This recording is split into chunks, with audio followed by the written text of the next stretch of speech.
Истинското лицемерие не е в това, че искаш от другите онова, което първо не си поискал от себе си. Да, това също е лицемерно. Най-големият проблем на всеки грях,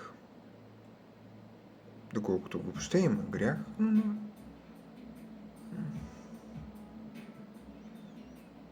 и на лицемерието включително, е в неосъзнатостта.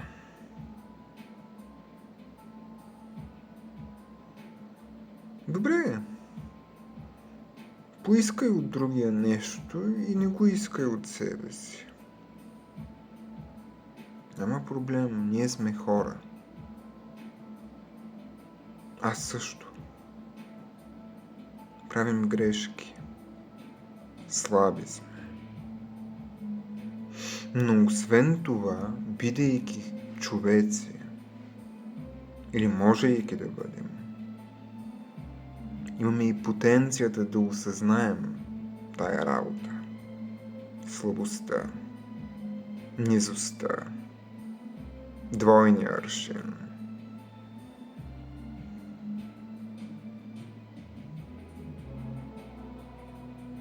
Когато не мерим със същата мярка за другите, с каквато мерим за себе си.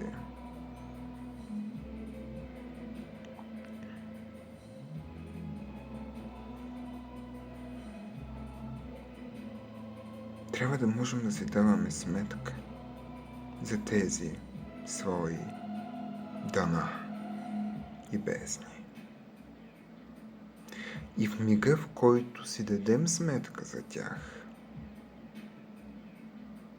егото ще безнее много. Особено ако някой отвън ни го каже, то ще поудее. Но в нас има и едно друго. Не е само егото. И това друго може над него, над егото и извън себето, извън това дъно, да погледне отстрани, отгоре, в позиция на абстракция, на дистанция.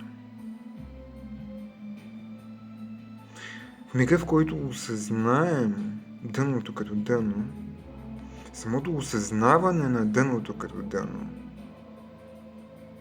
и на бездната като бездна е вече небето.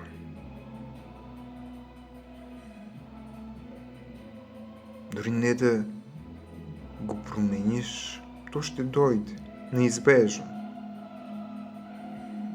А само да го знаеш и познаеш като такова, като дъно,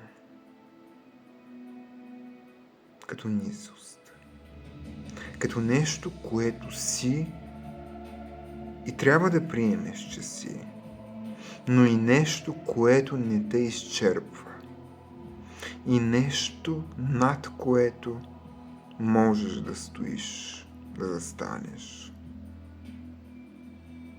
Можеш. Дали искаш е друга работа, но можеш. Всички можете. И когато ви казвам, че сте лицемерци, аз не го казвам, за да ви соча с пръст, защото вярвам, че можете да не бъдете. Или да не бъдете само това. Че можете да бъдете и другото. Да съзнаете своето лицемерие. Да надскочите безнеещото его срещу мен, който ви казва, че сте такива. И да го видите отгоре. В прегръдката на самия Бог.